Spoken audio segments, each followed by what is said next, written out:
welcome all our participants at NRA Press Club TV program. I am your host, Gary Singh Garewal. Today's topic is NRA Press Club thinkers reflect on how the pandemic has changed the world. There is three questions arise here. How will this end? When? And what our future looks like that. Before going that, this topic was brought up Mr. Joe Sandhu. I appreciate Joe Sandhu ji. Let me start that. In 1918, over 100 years ago, there were no flu vaccine that time. When the world did not yet know the great influenza was caused by virus. That's called H1N1.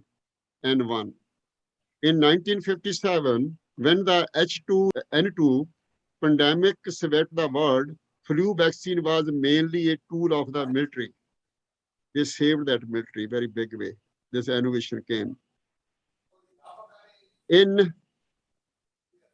1968, which brought H3N3, the United States produced nearly 22 million doses of vaccine, but the time was ready, but pandemic was gone. So maybe they never need that.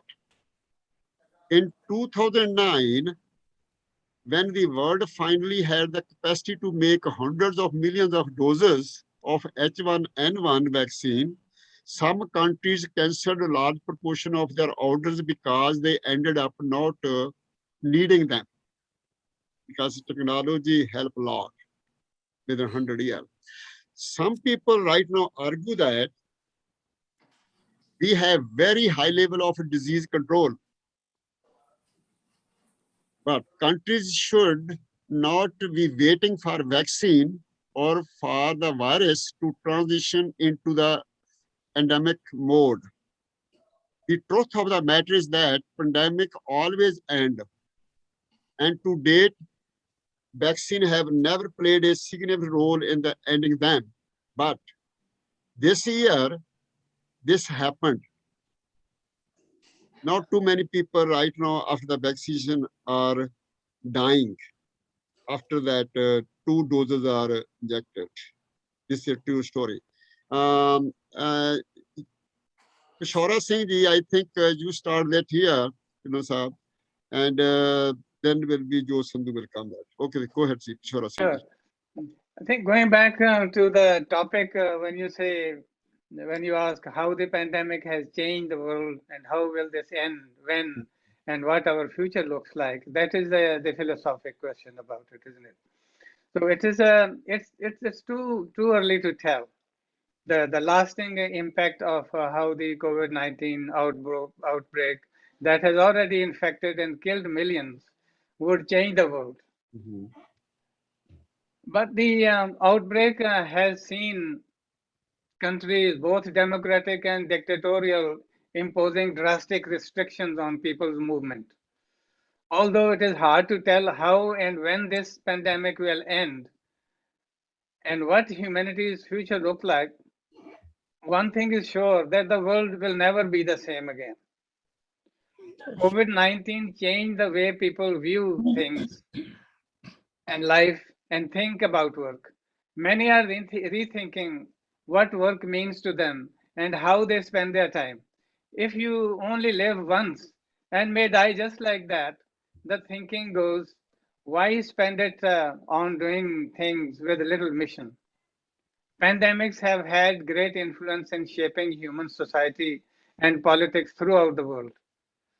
From the Justinian plague of 6th century to the Spanish flu of last century, pandemics have triggered the collapse of empires, weakened preeminent powers and institutions, created social upheaval, and brought down wars. In modern times, the previous United States administration was heavily criticized and perhaps changed, partly because of not being serious and showing lack of coordination while coping with the COVID-19. The people in India may also show their dissatisfaction in the coming elections about their own government's mishandling of it, especially in the beginning when it failed to calm the public and stop panic causing undue hardship, especially among migrant workers. All pandemics, as you said, end. Even the worst ones came to an end eventually in the past one day. But this time, there is a deadly combination of three P's, namely pandemic, pollution, and population. Although medically less advanced at that time, at least there was a breath of fresh air at the end of the past infamous pandemics. This time, even the most advanced countries in medical science struggle with pollution control, which is so detrimental to our survival. The second most populated country's capital, Delhi, is so close by choking to death because of polluted air that the Supreme Court of India had to intervene and force the government to convene emergency meetings to clean their act without further loss of time. So the deadly combination this time with an out of control population and pollution with pandemic is a new phenomenon, which may not let the pandemic end around the world completely so soon. Because these pandemics have a history of emerging and re-emerging despite advanced medicine and mass scale vaccinations, unless there is a comprehensive solution worldwide to save the planet, which the world leadership must pay heed to. I say this because it is not about the health or future of one country or the other. The challenge is so great and of such a nature that we all as humans sink or swim together. This is all what I have to say at the moment. Beautiful. Thank Back you, to you, Bashara Gurewal. Singh. Bashara Singh, thank you. Joe Sandhu ji. Joe Anji, Sandhu, please. Shara Singh ji, you said very well. This pandemic changed the world, all right, but everything, every world person got affected from this virus, and like it was a kind of a devastation in the world. Everything was shut down in the beginning of COVID-19. Whole industry went downhill, and world did not know how to do it because they were not prepared to handle it. And I don't know where it started from China, but they controlled it in no time, and the rest of the world could not control till now. We still have COVID-19 going on under different name, like Bloomberg virus in Europe, still heavy. In Germany and Japan, South Korea, Vietnam, and Taiwan. Okay, it is not over yet, but the whatever devastation it has done, it is hard to forget for rest of the life. Okay, we never seen anything like this, but one thing will come out of this: world will think to hire more special medical help. That way they are prepared to face it if something like this comes back again. Beautiful. Okay. Okay, Joe Sandhu ji, thank you. Bajinder ji. The pandemic has number of parts. It is, first of all, although we say there is a lot of progress with the science, but that progress is also creating another problem. For example, pharmaceutical industry they always try to push a lot of medications onto the population. Their effort is everybody should have 4 tablets, one to get up, the second one to keep awake, third one to go to sleep, and then the fourth one they will come up with something else. So the pharmaceutical industry is pushing the medication onto the population, it actually weakens the immunity of the human life. Another thing is, I remember when I just came to Canada, at that time I had a French doctor. He will not prescribe antibiotics to me. He will say, let your body recover first. If it doesn't work, next week we will give you the antibiotics. So the more antibiotics used, the whole life people are using, their own immune system gets debilitated, gets weakened. So while we are facing a more pollution, more chemicals, and more of these new germs create, it's the system is generating those, so that human life immunity is going down while these germs are getting stronger. The third factor in there is that our communication between the people, I always say that in our, as a religion, I think bring it, ke safai and sucham ch fark hunda. So we need to stop transmitting from person to person. For example, all the young people go to the bars and they take sips from the same glass of drink. So they don't care. So there is a problem with the population. They do not stop communicating physical contact or some other context between them. So unless we attack on three sides, human immunity, medication, reduce the exposure to chemicals, and the third is the physical contacts with each other, and consumerism, of course, is part of it. So that's why we have to work on all fronts if they want to control it. Thank you. Thank you, Baljinder ji. Amrik ji, Sidhu Saab. Amrik sir. I think I agree with all of you that this pandemic has changed the world. I don't think we will go back to the normal, as we call it. We'll have to be more aggressive in kind of preventing this from happening. Vaccines are going to be the thing. Because of our sanitary conditions in one country and unsanitary conditions in another country, when people go from one to the other, the viruses are going to be kind of transmitted. Because somebody going from here to China, it brings back the virus. People in China, they were fine. They had the antibodies. They had developed the antibodies for that area. But then people from the US or some other European country go there who don't have the immune system as good as those people, and then they bring back the virus. The countries like the US is probably the leader in bringing out the vaccines. I mean, you have to recognize that it was the US who came up with the vaccine. Then it was the United Kingdom with the AstraZeneca. People are kind of somehow hesitant. They think it's the pharmaceutical industry doing it. It's us.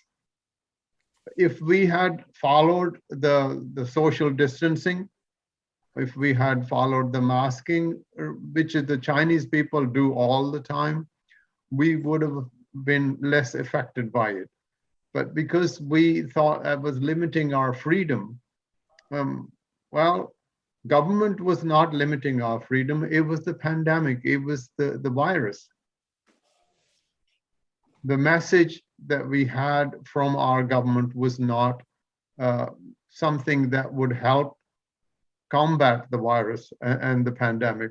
It kind of let loose. And I think what we need to do is to be prepared for the next one. This is only the beginning. Pandemics will come. And if we don't prepare ourselves ahead of time, we will pay the price. And I think we need to elect people who are somehow science orientated. They like when, I don't know if you remember, when President Bush came in, this junior Bush, the first thing he did was to ban the stem cell research. That's the first thing he did. For 8 years, America fell behind until Obama came and he opened it up again. Stem cell research is important. science is important. Religion isn't going to save us from pandemics. Religion is food for your soul. And science is for physical stuff. And I think we got to do the same again with the viruses now. I mean, you have to admit, even during Trump's time, the pharmaceutical industry went into top gear, and Trump was the motivator, but he just didn't communicate it to the public. The pharmaceutical industry in the US developed vaccines at a speed never before seen. Yet at the same time, the message that came out of the government at the top didn't help. That hindered the progress. We would have saved a lot more lives if the message had been different. And so we need to make sure that our leaders are caring. Like even Junior Bush used to say, compassionate Republicans. Our leaders need to be compassionate, and they need to care about the public. Science is not at odds with religion. Science has just to do with the physical aspect of our lives. Religion is more of our spiritual side, and the two can exist side by side.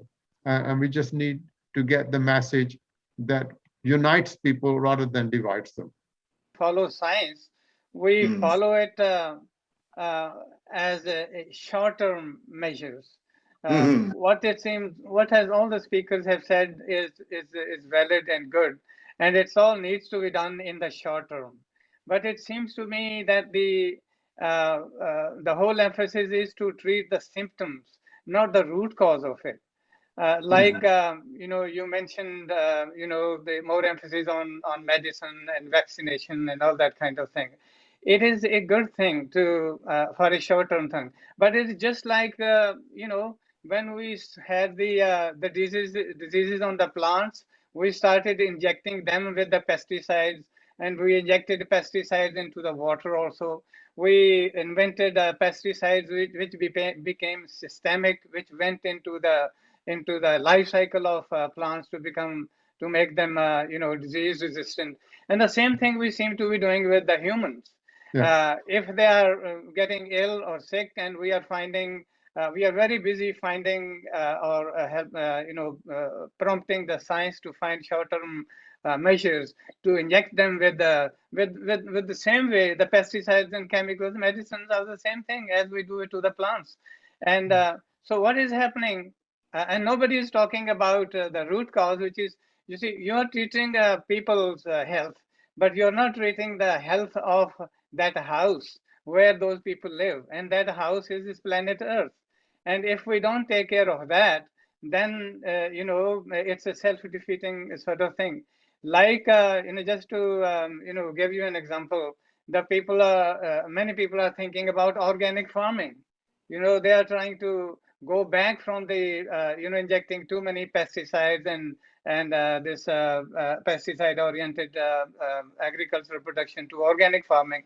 And what we will do about the people then? If we are concentrating on more vaccines and then more sophisticated vaccines, which, as Brajinder said, that is doing the job temporarily, but is weakening the immune system. And so to me, it's a short-term thing, but it's a self-defeating thing. So coming back to my original thing, what I said was that unless we treat the whole planet, we think about the health of the planet Earth, the health of individuals cannot be taken care of for the long term. And for that, you need the comprehensive policies for the whole world, not even for one government or two governments. Thank you. Absolutely. Joe Sandhuji, I'm coming back to you. Actually, pandemic has changed the world. This question comes here right now. Pandemic actually indications to the human. You must start to see the natural benefits of this sooner than we think today. Can air pollution not be minimized? This is one big question now. Indication to the scientists, they are making research on that. Nobody care about that.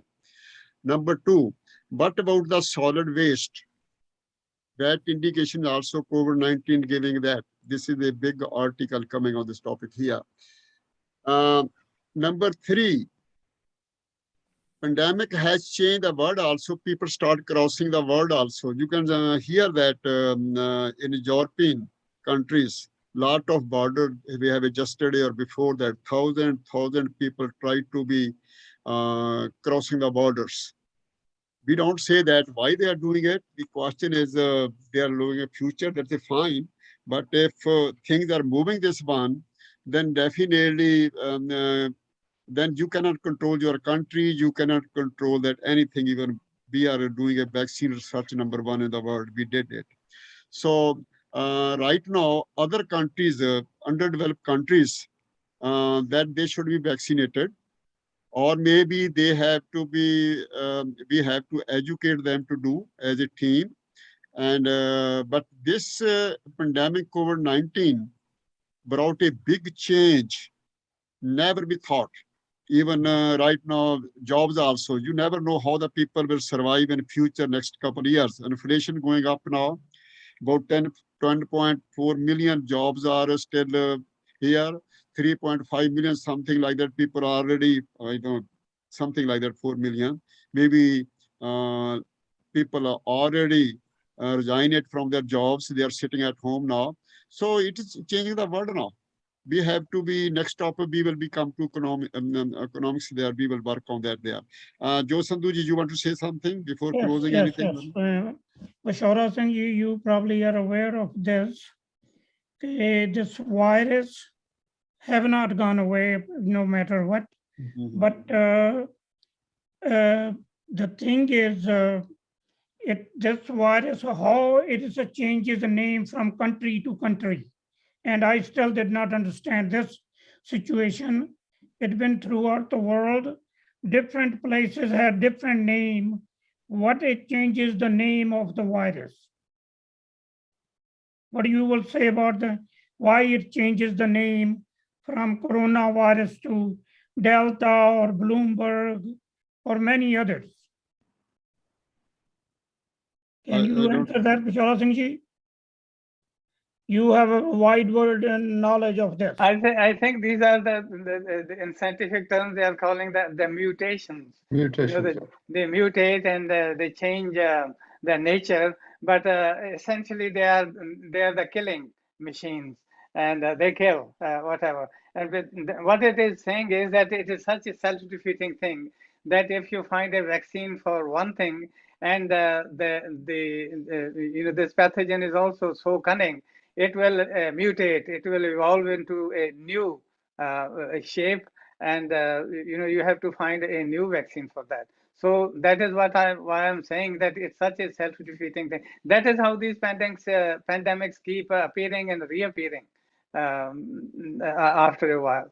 So going back to my original thing is that you have to really think about the health of the planet Earth as a whole, rather than thinking about these things, because these will keep coming up. So how to increase the immunity of people unless you increase the immunity of the health of the planet? Very good. Immunity, that's fine.